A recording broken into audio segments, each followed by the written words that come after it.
Introducing our next seminar.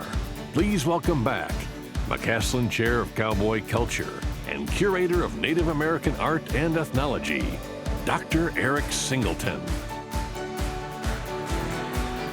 Howdy. Thank you very much. Thank you for joining us for today's final seminar titled, Why Do I Like This?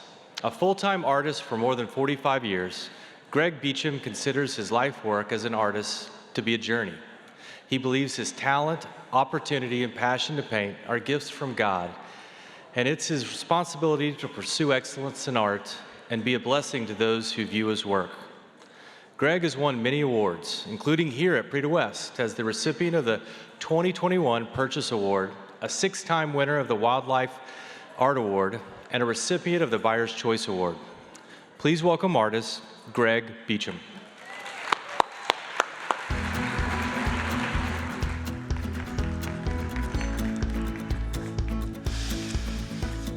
Well, good afternoon. Thank you for coming. Last fall, I got a call from Susan Patterson, and she asked me if I would be willing to give a talk at this year's Prix de West on what makes a work of art successful. It's a subject that I and every other artist in this room like thinking about and maybe even talking about. And while Susan was speaking, I thought of the hall next door over here containing the art of what might be called a who's who of the modern era of Western artists, and mentioned that the hall with the Prix de West Purchase Award winning work would be a good place to start, at least in describing the artist's intention in creating a work of art. And I also figured it'd make my job easier in that I could get images from Susan of all the work and have one big place to study the work. And certainly, I'm going to go a little bit fast because I'm finding out that I'm probably not going to have quite enough time as I want, and so we'll get going here. The heart, soul, emotion, sensitivity, and vision plays a huge role in the creation of good art. But intelligence and an advanced skill set can't be overlooked. When I was talking to George Carlson about his sculpture, Courtship Flight, he mentioned that one of his art school professors described it this way. The criteria for a work to be considered art are intelligence, sympathy, taste, and oh yeah, skill should not be far behind. It's that skill that I want to talk about today. I don't want to minimize a person's instant emotional response to a piece of art. That's valid. There's a great deal of subjectivity in the likes and dislikes and even ambivalence toward a particular work. But when considering what makes a work of art work, intentionality combined with talent and a robust skill set are essential. So my process in preparing for today's talk went like this. I made plans to drive my art here to the show in the museum this past April so that I could spend a couple of days in the Hall of the Purchase Award winners. Because as far as I'm concerned, every piece over there is worthy of being explored, examined, and enjoyed in a talk like this. But obviously, I needed to narrow the field because of time constraints. But I did one thing that turned out to be a wonderful experience and absolutely fun. I invited my daughter Sarah to come join me in that exploration, and she was very gracious and flew out from her home in Georgia, where she's an interior designer, having received her art degree from Savannah College of Art and Design, and so she came out with me and we studied together. She's not a painter, she's not a sculptor, but she's very art sensitive, knowledgeable, and intuitive. So when we got to the collection, I asked her to spend some time by herself and try to come up with several pieces that spoke to her and write down on paper why that piece moved her. That is, what did the artist do with intention to make it the masterpiece in her eyes? And so I did the same. So the next couple of days, we just kind of sort of drooled over all the works, just spent a long time talking, and we ended up with 11 pieces that I'd like to review today. Her life as a non-painter, non-sculptor, as well as her experience as a designer in a firm in Buckhead, Georgia, really added, I think, to what I have to say today, as it provided a perspective that's different from mine. Sometimes we painters get a little bit caught up in the technical and end up missing some indicators of validity in a piece of art that are perhaps just beyond the fundamentals. So Sarah opened my eyes more than once to some cool things going on that I would have otherwise missed. And she brought her little video set up that she uses at work and so we use her in the videos to describe some pieces as well. So Sarah's, even though she's 34 years old, she's still my baby girl. So we just had a tremendous time working together. So I've got this little thing. I'm hoping I don't mess up with it. Oh, we already are there. First piece I want to talk about is Courtship Flight by George Carlson. In the past, and this is years ago, I've seen several attempts to sculpt this subject of eagles falling through the air with their claws locked in their mating ritual. I've never seen it successful before because it just, the way the artist did it, there's just like wings and heads and tails and feet just exploding in all different directions, no cohesion, no unity. It was just terrible work. And I thought, this is an impossible subject to make work. And then one day, this was a long time ago when the National Museum of Wildlife Art was still in an old bank building on the square in Jackson. I walked in and I saw this sculpture and I go, oh, somebody had it figured out. There's somebody who is a genius out there. I had no idea who George Carlson was. I was pretty ignorant. And so I looked at this work, and what I saw in it is the idea, and I don't know if art school has a term for it, but my term, or the phrase for it, is focal point emanating from a mass, yet remaining part of a mass. Now, he used what I thought was a cliffside, because I've seen golden eagles doing this, flying in this mating ritual along cliffsides where we live in Wyoming.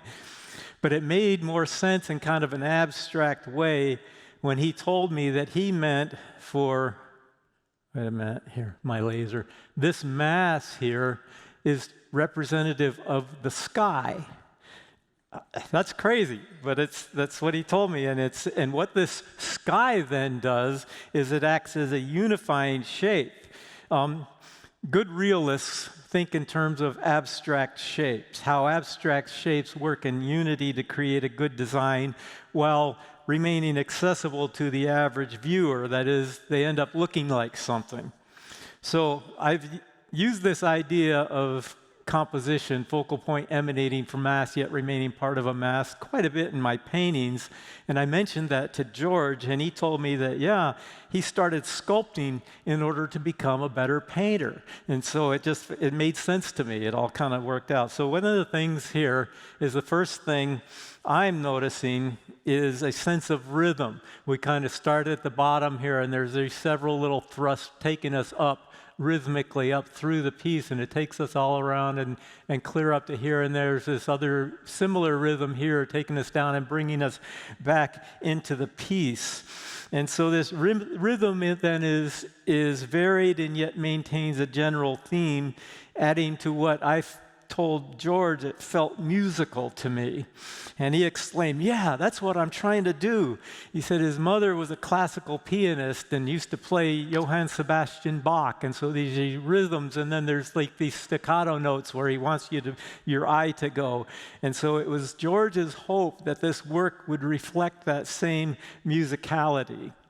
So let's take another view of it here, and we see the same rhythmic quality, only from here the sky is taking us up and it's bringing us back down, and it's taking us up again and bringing us back through, and this wing here does not take us off the sculpture but brings us back into the sculpture. So it keeps our eye in the piece. And one thing that is important in what George did in creating this is what's called an active composition, or in art speak, a Dionysian composition, with we have this thrust here, we have a counter thrust here, we have a counter thrust here, we have this thrust going up this way. And so these thrust counter thrusts create this sense of intense activity. Yet these rhythms and thrust counter thrust movements are created so masterfully that, unlike these other sculptures that I mentioned, they were explosions with no continuity at all. George has provided us with a form that's easy to look at and unified. So let's take one more look at it here, just seeing the angular or the rhythmic repetition movement and the action while maintaining unity. So I want to look at one more image with George's here, a close-up. And there's another aspect that is relevant to both sculpture and painting, and that's the idea of texture. Surface texture on a sculpture is very important, and here George has created a variety of textures from a literal, get my right place here, delineation of feathers, so he's got some abstract shapes here, so he's using some very cool, fun textures to keep the viewer engaged. But all of it is with a refined understanding of feather groups on a bird and overall accurate anatomy. And so good drawing is essential in a work like this, and good drawing does not mean detail. It has to do with knowledge and ability to create a sense of reality without telling every little thing in a perfectly literal way. Now, a number of years ago, I had a conversation with sculptor Blair Buswell. I'm sure you're all familiar with Blair. And I learned of the ways a sculptor concerns him or herself with how light reflects or is absorbed by the metal. And he spoke the idea of creating planar surfaces which react to light in different ways. And so the sculptor will use light as it affects the form to create shapes and manipulate the viewer's eye to move or stay where the sculptor wants. So, we got to get my picture back. There we go. Get my laser. So we see this mass of light here, and it's carried on up through here in sort of what you might call a value map, where it's continuous and easy to follow. And then that provides and creates this negative space down here, and we get this beautiful sense of dimension. And so, I'm sorry, I'm losing my place here. So the top surface of the wing creates a contrast with a darker area below, which we could call a negative space, and uses that value change up to help our eye move through the piece. So let me go to the last view here. It's another angle emphasizing the rhythmic movement and the directional sweeps in the sky, along with the positive, oops, sorry. You know where I'm going next. The positive, negative shapes creating that sense of dimension, which is actually literal on here. I guess this is my last view. One last thing I want to mention, talking to Jim Wilcox yesterday, I said I'm going to be fumbling around and messing up my words. He goes, well, they'll think you're human, so I'm going to be decidedly human before this is over. The last thing I want to mention is something that I spoke with Walt Mattia about a while back, and he talked about the incredible challenge it is for a sculptor to take a heavy hunk of metal and turn it into something that can be believable as light as a bird. And I think you would agree with me that George has more than met that challenge in creating these birds out of metal looking like birds.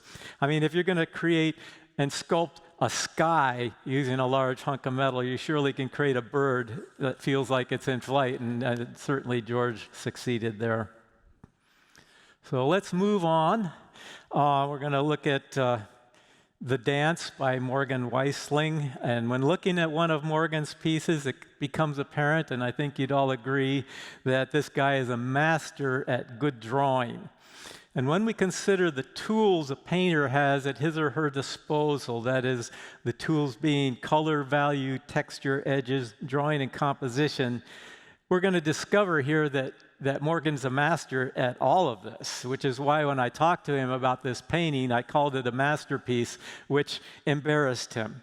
And of course, he's humble, and in fact, all the artists I spoke with in putting this talk together were extremely helpful and humble. So I kind of have a phone phobia. I'm kind of bashful, and it was hard for me to make these phone calls, but every time I did, I came away from it feeling so good because every artist I talked to was helpful, humble, and wonderful, and just made me go away from it thinking, man, we're so blessed to have such wonderful people in our immediate midst here at the Prix de West. So anyway, let's talk about design first. There is a focal point, the area where an area of a painting where the artist wants the viewer to concentrate their attention. And at first glance in this piece, it's pretty obvious. It's the apron. The eye goes immediately to the little girl and particularly to the apron. So the question is, why is that? And it's clearly the brightest point in the painting. And this speaks to one of the rules of composition, which is the highest value should be at the focal point. Now, some of this stuff I'm going to talk about you know already, maybe some don't, which is why I'm going to mention it. Value in terms of painting is the difference between dark and light. So if we set up a value scale, everybody has their own way of doing it, but for me, 1 is black, 10 is white. Then this apron, being the closest to the white, is the highest key value in the painting. Another rule in composition is that the hardest edge is to be found at the focal point. That's because a hard edge is an attractant to the eye. If a hard edge is found on every single shape in a painting, the eye is going to bounce around and not find rest. So what we do is we look at this, and now we find that the hardest edge is right here along the edge of the apron. So that's an additional attractant to the eye. Another rule that artists must be aware of is that warm colors move forward and cooler colors recede. The dress the girl is wearing is certainly the brightest color in the painting. And though there's bits of fire being suggested back in here, Morgan has wisely just made them very small and darkened them down a little bit, even though they're warmer than the dress, so they don't compete. And so relative to all the other colors in this piece, other than the fire, it is the warmest. And what I want to do is take us to a color wheel for a second. And again, a lot of people are aware of color wheels and stuff, but if we were to divide the color wheel in half, this half would be what we'd call the warm colors, this half would be called the cool colors, the warmest of the warmest being the yellow right there. And even though, let me go back, even though this color on this dress is what we would call a fairly cool red. I hope I'm not going to bounce around too much here. It would be down in this area, not this area. It's the warmest color, nevertheless, in the entire piece. All of these other colors in the piece, you see, are cooler than this color. So it works to pull forward because it's the warmest color in the piece. So what we find then is that the hardest edge, the highest value, and the brightest color are right where the artist wants us to look, the focal point, the little girl dancing. But there's something else that's interesting about this color red, and that is that it's repeated throughout the piece, only cooler and darker. So we have it repeated in the neck rag here, and even in the hands and face of these figures. In this figure right here, it's dark red, and then down here. And so this repetition of color helps to unify a piece. So I might have missed something here. Hang on. All right, never mind. So let's look at the rest of the piece. What's going on here? Morgan is using shapes, edges, and beautiful line to carry our eye through the piece in a fascinating way. So first of all, we have this gorgeous edge of this apron, and it's sort of counterbalanced by this edge of the dress. But let's look at where this hard edge is taking us. It's taking us right up to the second highest key value in the piece, which is the hand and bow of the fiddle player. I'm losing my spot, sorry. So if we follow that second, let's go do this. get to where we go to black and white. So we have this movement taking us up to the hand and bow of the fiddle player, and we find that taking us up and over, taking us up and over, and then it carries on through the arc there, but then what does it do? The eye is, what Morgan has done is he's bringing these shapes to where we're coming down through the bass player, and he very intelligently takes this boot and brings us right back into the focal point. So he's using rhythm and movement in this piece to revolve around the little girl here in such a beautiful way. And what's interesting about that is that there are also repetitions, not just of the red color, but there's repetitions of the circle. So we have the circle, this big circle. We have a couple of little circles here, and another circle down here, and the kind of the edge of the instrument. So all of this is helping to unify this piece. But it's all happening over on the right side of the painting. What's going on? Why are these figures over here important if all of it's happening on the right side of the piece? And as you can see, especially in this black and white version, that the value of the whole left side, the difference between dark and light, is lower key than the values going on where he wants your immediate eye to go. And that sort of seals off the point of interest and gives us an ending to it. The figure over here is partially cropped, and Morgan said he likes to have the viewer use their imagination to see what's going on past that. But there's another point that's important in a work of art, and that is that you don't go off the edge of a painting with a hard edge. Remember, the hard edge attracts the eye. So if you have a hard edge taking you off on a cropped piece, your eye just runs right off of the canvas, and it's bad form. Okay, so these figures over here are less important than this, but they're also exquisitely drawn. And though the values are low key, the edges are soft so your eye doesn't get stuck and it easily flows through the shape. A good work of art often does something very interesting, and that it keeps the collectors enthralled for years by discovering new things. So to me, what happens is I look at the focal point and I see what's going on there, but then I'm going to want to explore in here because there's so much good stuff. I mean, I love looking at Morgan's hands. He just paints hands so well. So to me, I want to work my way through the focal point and all it's telling me there, but then I want to explore the rest of the piece. And then one thing that Sarah mentioned to me that I hadn't seen, and it was kind of a fascinating element, and that is the hats. If you look at all of these hats, where are they all pointing to? They're all pointing down to the little girl. So once again, we have something bringing us right to the focal point.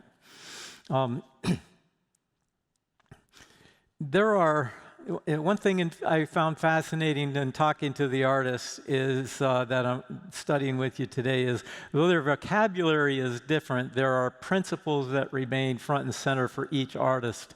One of them was described by Morgan as one being a little more than the other. In other words, an artist needs to be careful in not making everything in a piece equally important. I mean, what if everything in this piece had elements that were the same value as the apron? What if everything was as bright as the dress? What if all the edges were equally hard?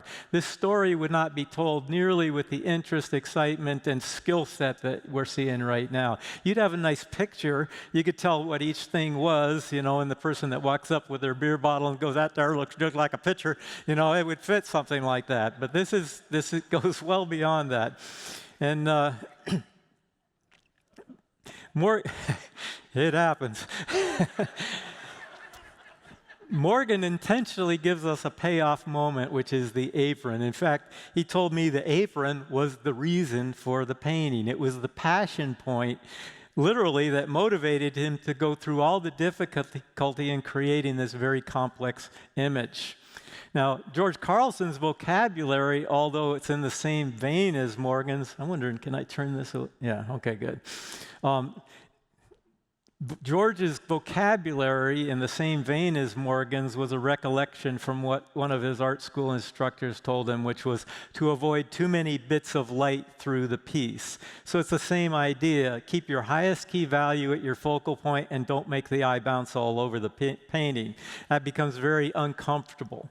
My vocabulary came from listening to the great wildlife painter Robert Beecham give a talk maybe 40 years ago. And the one thing I came back to my studio from that talk was there can be only one soloist in the orchestra at a time. So different vocabulary telling artists the same thing, and it's what we strive to do in terms of creating a composition. And there is an element that I often overlook while evaluating a piece, and that's the narrative. In the case of Morgan's work, he's a master storyteller, and it took Sarah's viewing it to help me understand a little more of what's going on. So first of all, Sarah looks at the piece and looks at the little girl who is Morgan's daughter, and she's now 30. But Morgan said they used to go to a local cowboy poetry festival where his daughter would dance, and that gave him the initial idea for the piece. And though this painting is very different than the scenes at the dance or the poetry gathering. Anyway, Sarah noticed the girl's face was not overly joyful. And I agreed. And then we both decided that, well, she's just feeling free from all her trouble. She's content and just totally her dancing away in her self-conscious self. And so it was just a beautiful expression of that. And then we started looking at the expressions of all the instrument players. And almost all of them have a look like they're just totally absorbed in playing their hearts out. But the fiddle player seems to be looking at the girl perhaps in kind of a grandfatherly sort of way. And then Sarah pipes up with, the fiddle player's face breaks my heart. I'm like, what? She didn't describe it any further, but it occurred to me that that's what art's all about. We're entitled to our own response to each work. And in this case, Sarah and I both had an overwhelming response, if somewhat different, to this painting. But even if a work of art is negative, that just speaks to the response is negative. It just speaks to the overall subjectivity of art, and that just makes it all the more mysterious and wonderful, and I think why we're all here. Okay, so we're going to move on and to Jonathan Warmday Cumming. And this is one that Sarah felt strongly that she wanted to look at and study. So I videotaped her talking about it. And her career as an interior designer speaks somewhat to what she has to say as she describes the piece. And though she has sound artistic things to say, I also felt that she could see things going on that might mean more to a collector than another artist, and of course that too is valid. So let's watch the video. I'm hoping. Do I have to punch it again? What? Oh. The first thing I think is very interesting about this painting is the hierarchy of subject matter. So of course, your primary subject is the person. The textile becomes your secondary, and then the background is your tertiary. So it's very layered in the face, the textile, and the background. Then you get into the characteristics of each of these. In the shadows, you've got that light source that's coming from here, creating a shadow here that draws it down into the textiles and then back up again. The eyes on him are almost sculptural, and it's not sculptural painting, but it almost has like a depth to them that you're seeing in sculptures where they kind of carve the eye out. Then we get into the textile and this wool garment that he's in. If you get close and you look at the edges, you can see the translucency of that wool, the fur of the wool. And it's very interesting how you can read that from abstract application. These abstract shapes are forming what we can interpret as a plaid wool pattern. is a mind twist because what we're reading is reality, but what's painted is abstract. Comparing it to interiors, Venetian plaster is a huge thing right now, a big trend. And although he's not necessarily standing in front of a Venetian plaster wall, what David has done with this background is create that look and that antique or burnishing in the wall behind him. Okay. All right. Moving on. Lowell Ellsworth Smith, Church Facade, Plaza del Oriente. So what we looked at in both Courtship Flight and The Dance was an application, as you recall, I hope, of a Dionysian or active composition. This painting's just the opposite. It's what is known in art terms as Apollonian, or a passive composition. And by passive, we don't mean milquetoast, dull, or boring. An Apollonian composition can emphasize a sense of stoicism or strength, or it can evoke a feeling of peace and solemnity. In this particular painting, I believe the artist wished to convey a sense of awe and grandeur along with solemnity. So Apollonian compositions are characterized by strong vertical and horizontal movements as well as geometric shapes. So in this painting, we have numerous vertical columns here and doorways. A horizontal shape delineates the edge of the pavement and the beginning of the building. We also have vertical repetition of these shapes with the figures. But then we come to this light fixture here on the right with its sort of Dionysian shadow thrust. And this caught Sarah's eye and intrigued her to the point where she believes the painting would be lacking without that. So this set of shapes right here accomplishes a couple of things. First, it gives a little bit of a Dionysian kick to the piece, kind of like an architect might throw an angle into the design of a rectangular skyscraper, and it keeps the viewer's eye in the piece.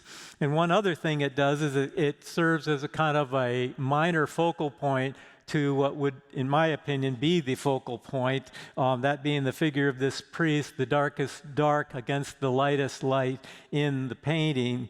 And it also is a function of being focal point emanating from Mass, yet remaining part of the Mass, just like George Carlson's sculpture was. You'll notice that this large, dark doorway here is not centered in the painting. By placing it a little left of center, it balances the design. It reminded me of the old Randy Travis song. With all the other symmetrical components of the body, God placed the heart just a little left of center by heavenly design. So we have a heavenly design here of a little left of center.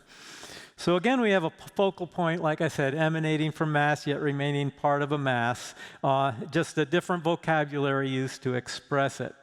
Sarah was also intrigued by the use of the watercolor medium in this piece, and what she called its spontaneous application, creating a sense of architectural dimension.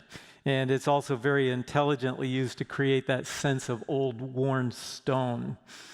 Another thing that Sarah noticed was that there's a lot going on in this shadow area, especially inside the door. And as I'd mentioned previously, a good piece of art often gives the viewer new things to discover while spending time looking at the piece. So all that stuff going on there is just simply giving the viewer more things to enjoy later on after they've explored the intentional focal point.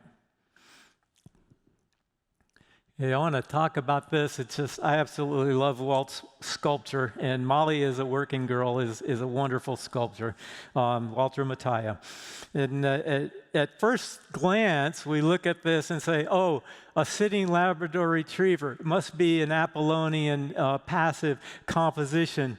Au contraire, this piece possesses an incredibly active composition. Molly may be sitting at the end of a long day of retrieving, but she's anything but restful and complacent. Before I begin to talk about that, I want to offer a little insight from Walt. I spoke with him when we saw each other at the Briscoe Museum in San Antonio earlier this year, and I told him I wanted to use his sculpture in my talk and told him how I wanted to describe it, blah, blah, blah. He said, "Oh, that's good." He said, "But there's another particular aspect, a particular challenge that he wanted people to know about in doing this sculpture. When an artist wishes to portray almost any animal, there may be a bit of leeway, like I'm talking as a wildlife artist, in an artist's overall interpretation in terms of exaggerating shapes or maybe even making mistakes. I mean, we want to be correct, but if I end up painting the nose of a muskox a little bit wrong, most of you are not going to know, just not. That's not the truth with a Labrador Retriever. Everybody knows exactly what a Labrador Retriever looks like, and you had better not be off on your drawing even a little bit, whether it's the ears or jowls or shape of the feet. It has to say lab or you're in trouble. So I thought that was interesting that that had been a major concern for Walt in this sculpture. So we've already, let me take this and go to there. I used my camera in the room over there. I don't know, some of you know cameras, but I had it set up, clear up to ISO 50,000 on my camera in that dark room, and then I tried to take down the noise on it, and I'm thinking, no, 50,000 ISO, I'm not going to get the noise out of the picture. Anyway, we've already described the Dionysian active composition in a series of dynamic, angular, and sometimes even violent thrust, counter thrust shapes. So if we look at this piece, that's exactly what we'd find. I mean, why on earth would Walt plant poor Molly on a downhill slope? Well, it's to help create that dynamic tension, speaking of potential, if not actual literal action. So we have a thrust this way, a counter thrust this way, counter thrust this way, counter thrust that way. That's all creating a dynamic, active composition. And then there's a fascinating little element here, this background, these reeds, and they're helping move with that thrust, but he's got this little chunk of metal right here. It's just a piece of metal, and yet what it does is it's sort of a little bit of a counter thrust, taking us right back into the main point, which I thought was totally fascinating, and the piece would be less if it didn't have it. Okay, let me take another look here. In this second image, we now see Molly is far from finished on her day, especially in her own mind. The way she's looking, her attitude, there's still ducks to go get, and seeing a couple of mallards flying overhead has got her pumped. So again, what we have then is we have this thrust, counter thrust, counter thrust, counter thrust, counter thrust, all the way up, and she's ready to go. She may be sitting, but she's far from passive. She's ready to explode. And this third image just kind of brings it home. You can almost feel her quivering with the action. You know, thrust, counter thrust, counter thrust. You know, it's so cool. Anyway, let's go to the last image here. I wanted to point out something about Walt's work that's really important. Walt is an absolute master of surface textures. So we have these surface textures here everywhere, from tool markings to spots where he's taken chunks of the wax and just pushed it into the form. We have a little bit of a smoothness here up in the collar. There's hard edges and other abstract forms. Walt is, among many other things, an abstract sculptor in a realist body. I mean, he is just so masterful at that. And I've learned more about how to put paint on a canvas from studying Walt's sculptural textures than almost anywhere else. Can you tell I like looking at this stuff and studying it? It's just too fun. Okay, let's look at The Nursery Tree by T. Allen Lawson. So in thinking about Susan's assignment and giving me this talk, what makes a work of art good, the first word I think of when viewing Tim's artwork is sensitivity. I look at this painting and sort of kind of inwardly groan in awe at its sensitive beauty. So let's look dig in and see what we can find out about this piece. Obviously, the tree itself is the focal point, and its title is The Nursery Tree. And that's funny because I didn't even see the cow and the calf in the first couple times I looked at the piece. And when I confessed that to Tim, he goes, yeah, that's how I want it to be. You see the tree, and eventually your eye drifts down and you notice, so this is what he means, the nursery tree. Once again, new discoveries. He described his inspiration as a very cold Wyoming morning where the snow was sticking to everything. The cow and the calf were not in the view where he was looking, but he added them later for compositional interest and as well as narrative.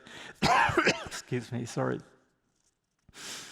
We see something that is intentional in this piece, and it speaks to one of the primary rules in painting a landscape, whether you have figures in it or not, and that is that the edges get softer as you go back into the piece toward the background.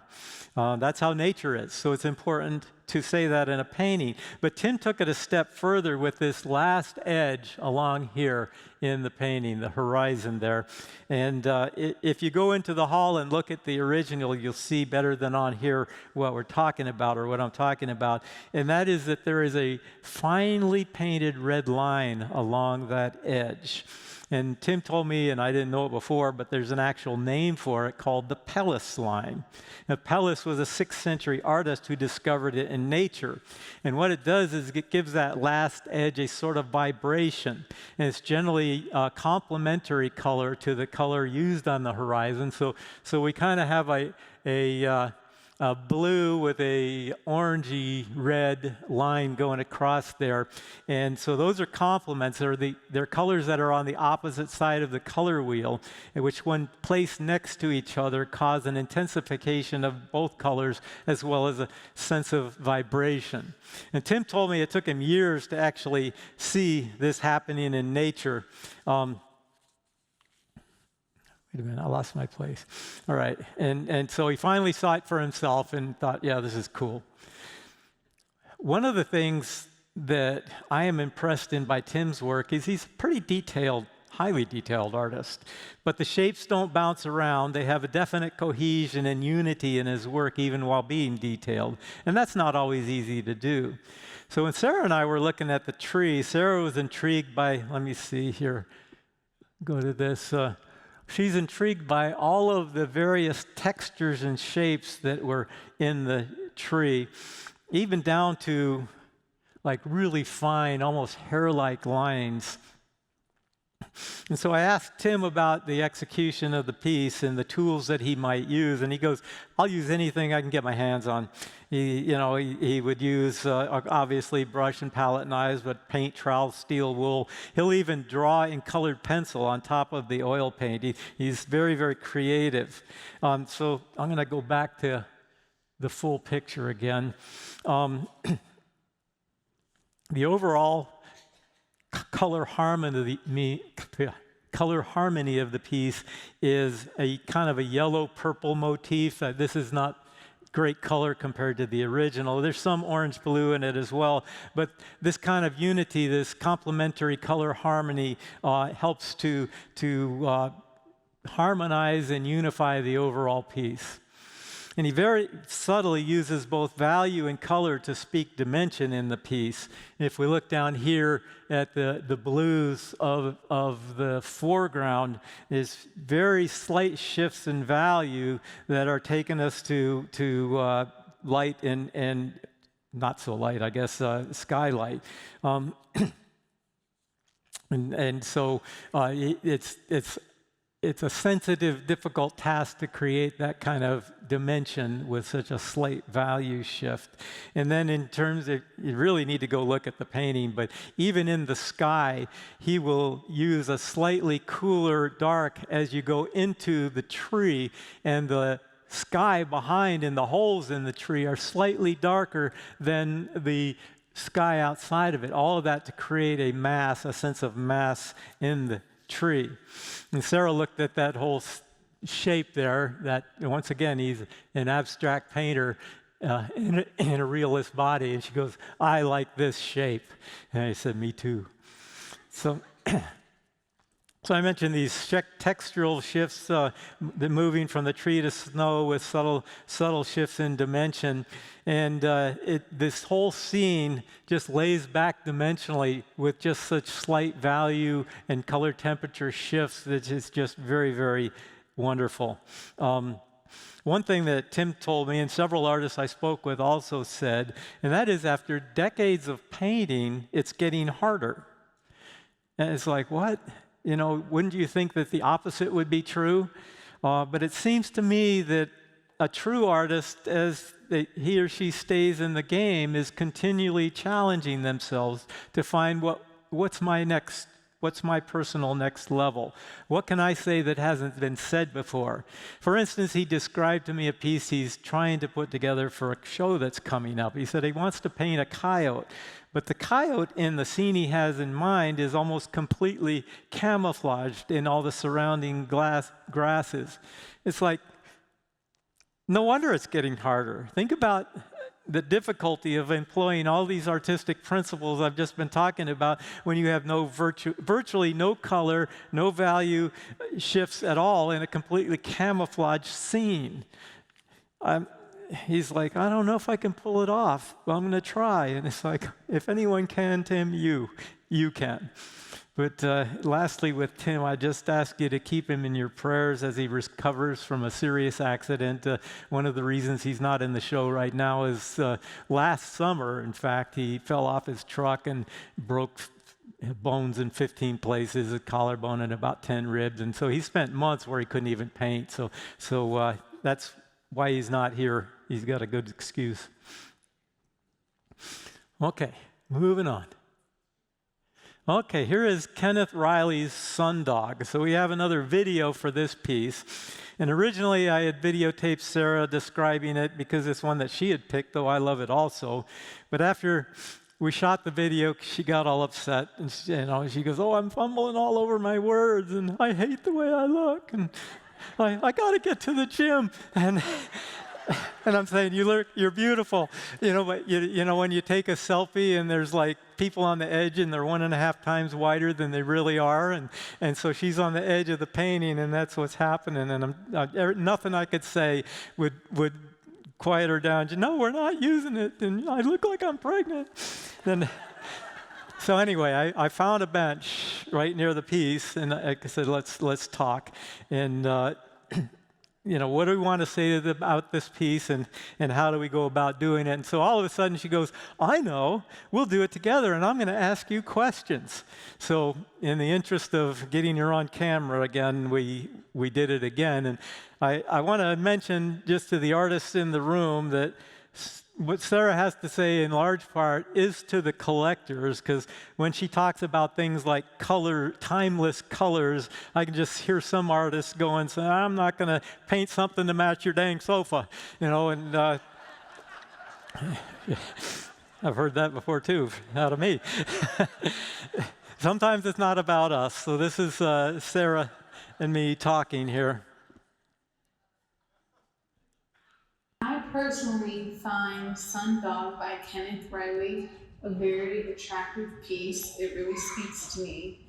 And I think it's because of the graphic application. It's actually an abstract painting that has some realism brought into it, but the use of the basic shapes make the whole image a little more timeless. So help me out, Dad.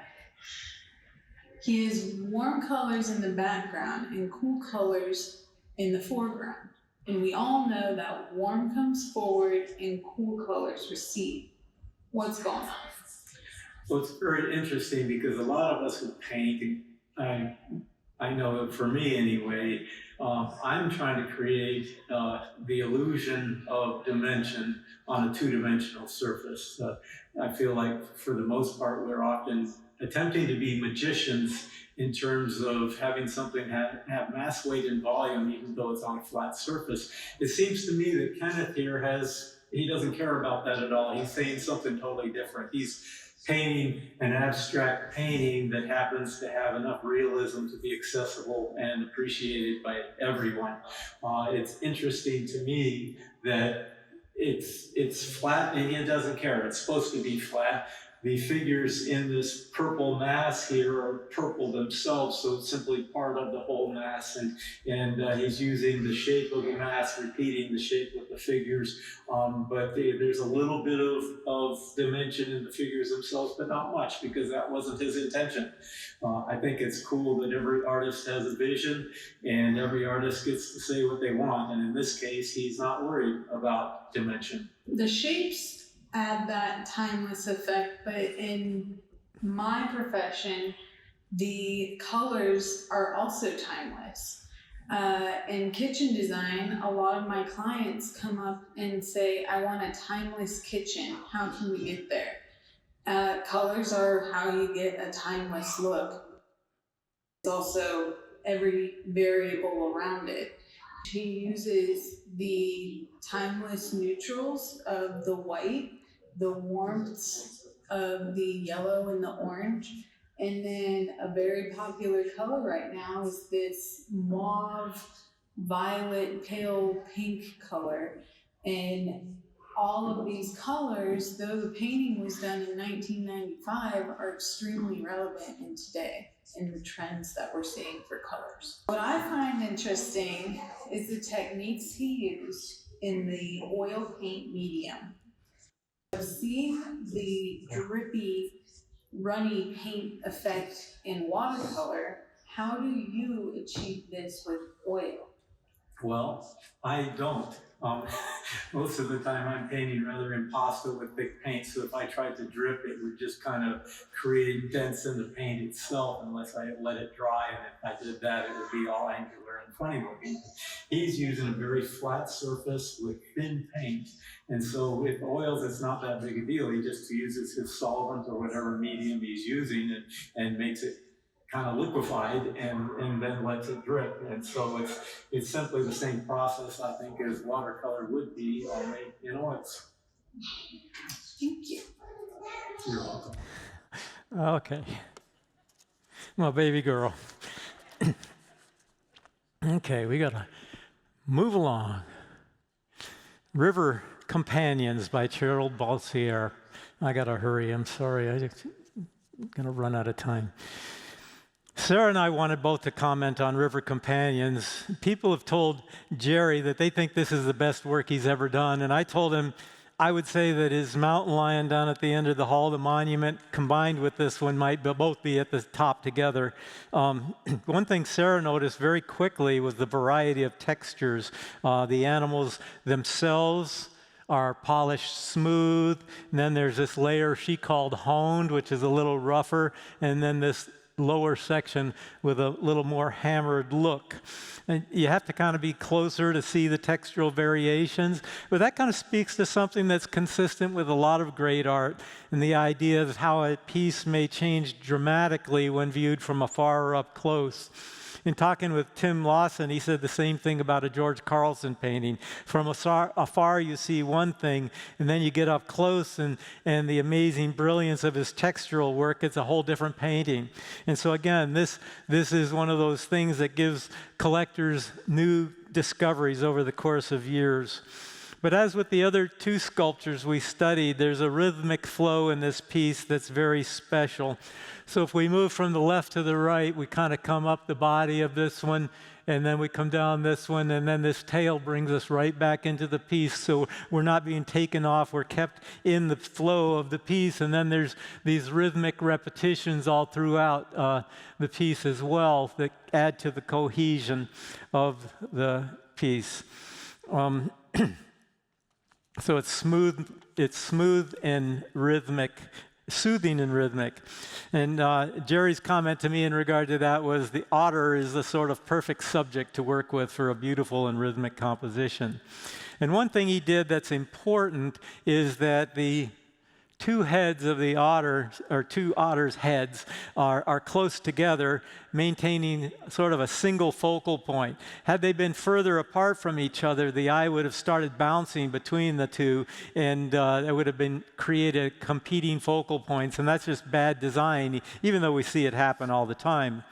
And there's a brilliance of simplification of the shapes while maintaining anatomical accuracy and recognition. And that requires, of course, an acute knowledge of and passion for one's subject matter. And that's certainly a signature of Jerry's artwork.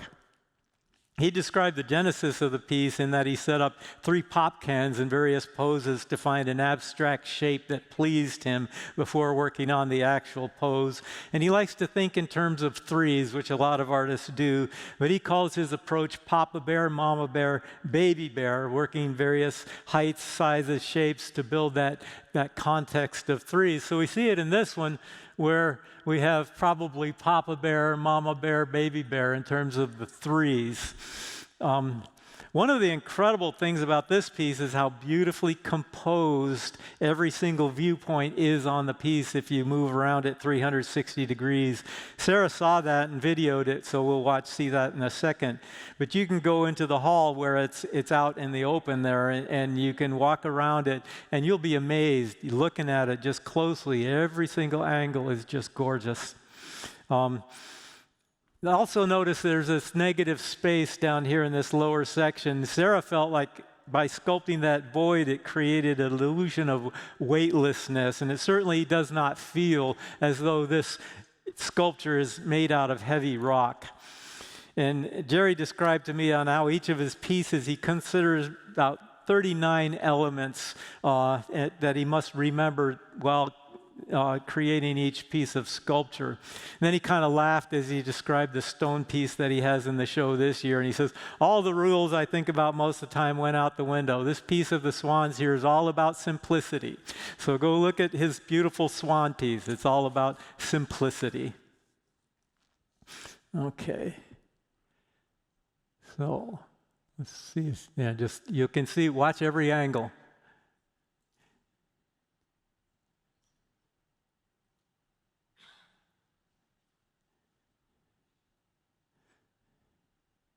There's not a place in this walking around that is just not beautiful.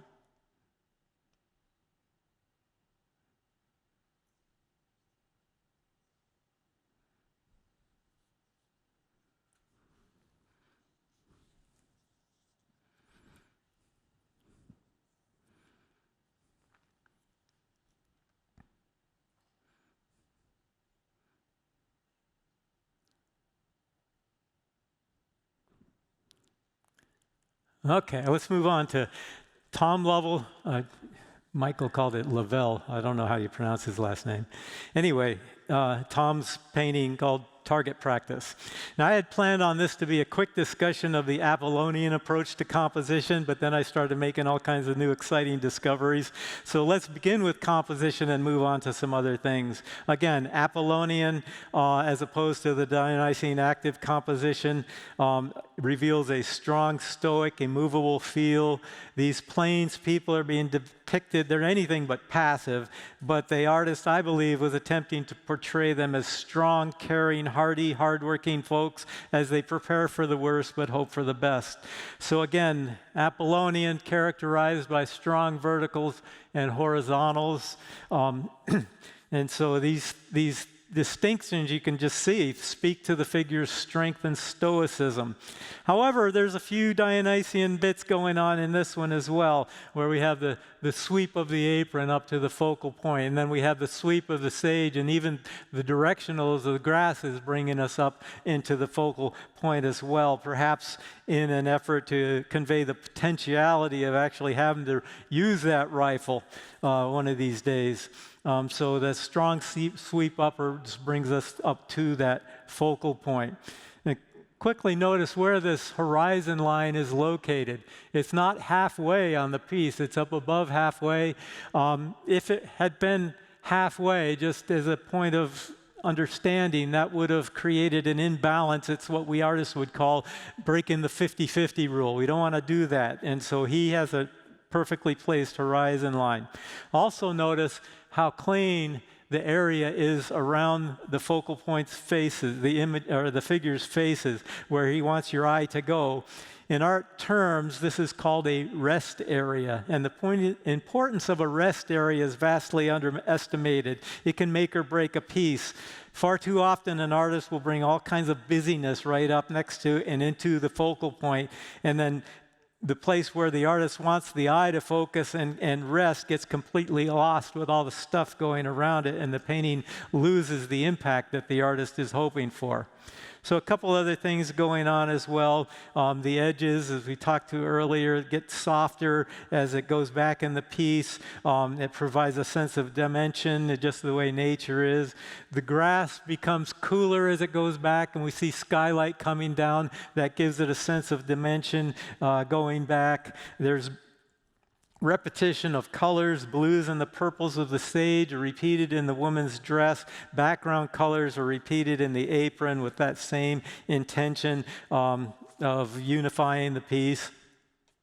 Growing up the son of an illustrator, I often heard the name Tom Lovell spoken with great respect and admiration by my dad. So I've always had a place in my heart for his work. He was brilliant, and just my regret that I never got to meet him. Okay, let's take a look at Bill Anton's makeshift ambulance. Many of Bill's paintings have a sort of signature entryway into the piece. That you see this path from the bottom up, and what it's doing is it's taken us right up into the story. And so what he's done is he's taken this darker mass of sagebrush shapes and rocks, and he's taken another mass of it here and created this singular, uninterrupted mass. And it takes us right up to this other shape here, which happens to be a horse. And this horse's shape then takes us right up to the focal point where he wants us to look, where the brightest bright and the hardest edge are. So it's becoming a familiar theme here.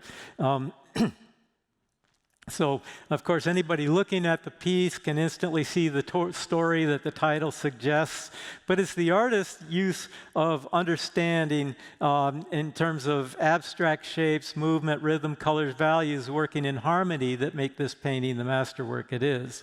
So I asked Bill if he would explain the significance of the placement of these horses here that are pulling the wagon. And he spoke of having to put his focal point up in the top third of a piece. And then he used the shape of the horses in this one to curve it down in kind of a slightly bending action into the lower section of the piece. And then that continues on with this shape, and then, we come back up to the focal point. So it helps unify the painting. There isn't just a thing here and a thing there. All these shapes are placed intentionally with the desire to bring the entire piece into unity. And this counterweight on the other side, which happens to be this horse that we talked about, is placed strategically in this painting for another reason. Let's take a look at where the feet are lined up. If you'll notice, they're not on the same horizontal plane as the wheels. And what this does in terms of staggering the shapes along the horizontal plane is assist in giving the piece a dimensional quality.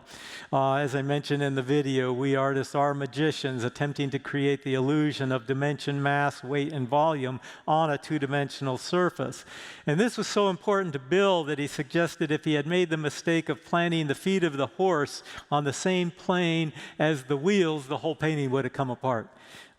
We tend to get emotional and exaggerate things, but that's what he felt. I'd like to address the idea of painting a night scene for a moment. All paintings of night scenes are liars. It's the truth. The part of our eyes that see low light, the cones, don't see color.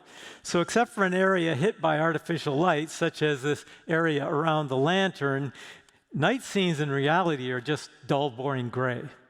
One of my favorite painters of Western art, Frank Tenney Johnson, painted a number of night scenes, and he filled them chock full of color. And he got criticized for it. That's not real.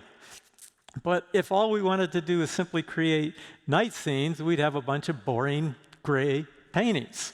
Our job as artists is to take what we observe and create beauty. And in order to evoke the beauty of night, we put some color into it.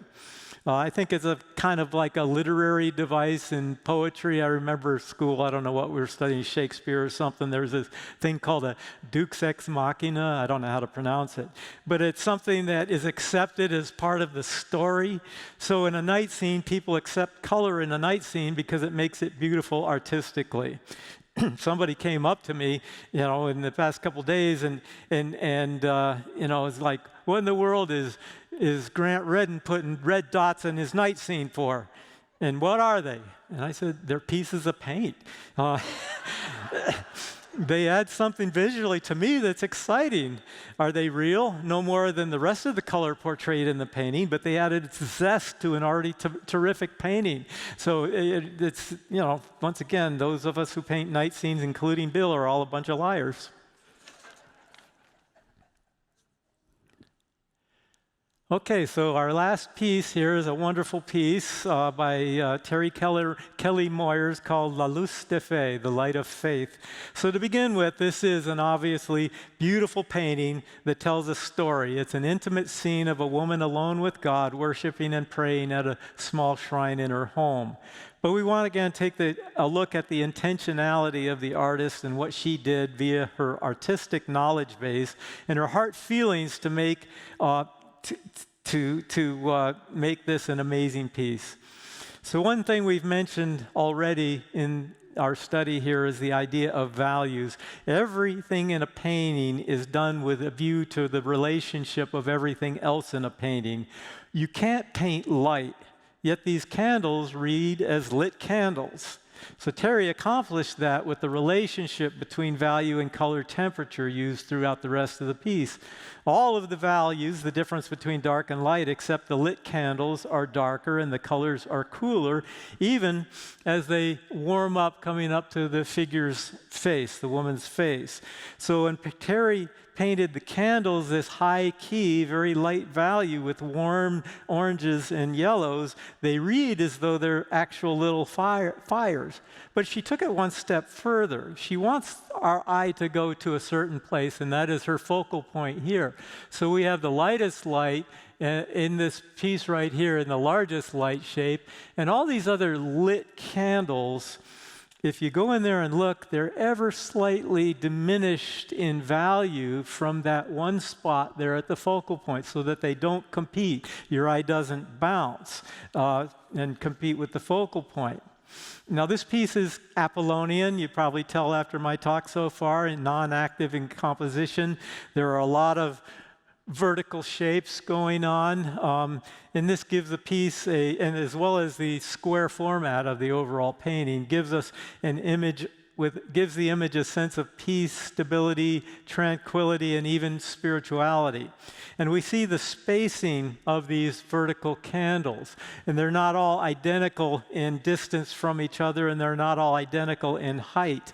And that's artistic. Somebody talked about left brain this morning. Left brain will take us and make us do things all the same, and it becomes very artistic. And sometimes I even have to look in a mirror and make sure I'm not doing that. Well, she had just beautifully artistically spaced verticals there. And what she did is she has created a circle with the candles that brings us right back up to the focal point. And it's a counterclockwise circle. And then we have the direction of the rug up through the dress and this cloak that's kind of repeating that circular shape, again bringing harmony and unity to the piece.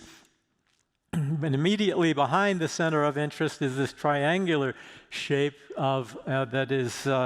provides this secondary focal point, also geometric shape in keeping with the Apollonian concept, and that's being the statue of Mary.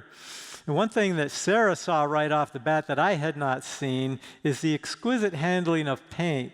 As Sarah was looking at this cloak that this woman is wearing, and these are Sarah's exact words. She sounds real artsy, but this is what she says. She says, "This abstract representation of textures reads as reality.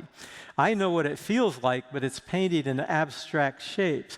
And then she noted that with just a very few brushes, Sarah says, I know exactly what that cloth is made of and how it feels to the touch. And I looked at it, very closely, and I had never looked at it close enough before. I love the piece, but I'm looking at this right in here, and I'm saying, wow, she's right. I mean, Terry took just a few bits of brushwork, and you can tell instantly the fabric and beauty of that cloth. I've already remarked that good paintings give the viewer new things to discover as they continue to enjoy the piece over time. And when I asked Terry about the candle that had already gone out here, and it was still smoking, that's what she mentioned. Something for people to look at and enjoy as they view the painting. And one thing Terry mentioned to me was that these days she creates more by feeling than she used to. And I think that's the beauty of having many years of experience in creating. A person has to have the art principles at one's disposal. Remember the tools, color, value, texture, edges, drawing, and composition, completely ingrained to take that feeling then and express, because your use of those tools becomes second nature. And so she, at that point, now has the freedom to express her feelings and emotions as she creates. So in closing then, there are fundamentals, irrespective of the vocabulary each artist uses, that have to come into play when attempting to create art. So, there's a whole lot more that I could have said, no time, but exploring these fundamentals that I brought today was the purpose of the talk, and hopefully this insight will enhance your time viewing the wonderful artwork represented out there in the show. And so I want to thank you for coming and listening.